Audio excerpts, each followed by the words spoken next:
In this video, we're going to take a look at a pretty straightforward example of an inverse trig derivative. Just for us to refresh real quickly, here are the 6 inverse trig functions with their derivatives.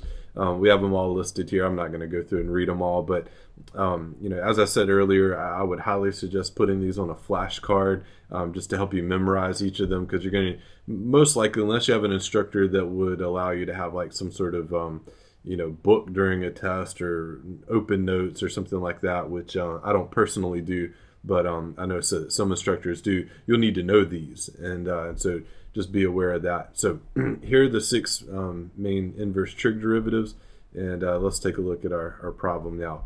So here's the guy we want to differentiate, sine inverse of 4x plus 1.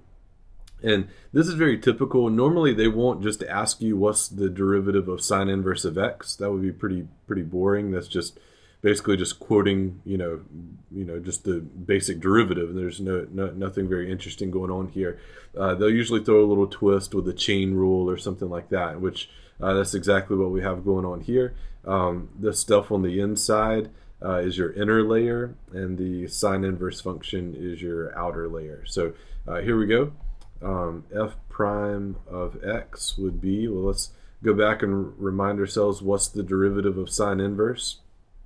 So we'll cover this guy up real quick and bring this one back. All right, so sine inverse was 1 over the square root of 1 minus x squared. Now the one thing I want to point out is this x here is only x because that's an x. If this guy changed, then this guy would change. So let's make sure we remember that when we go through and write our derivative down in just a second.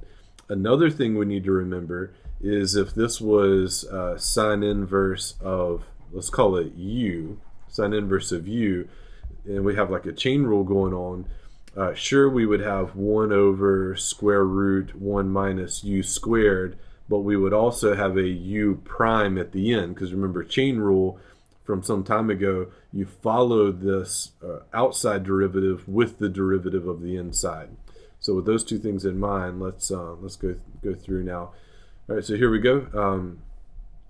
It would be, let's see, 1 over the square root of 1 minus blank squared, right? 1 over 1 minus blank squared. But in the blank is not x. As I said earlier, it'll be 4x plus 1.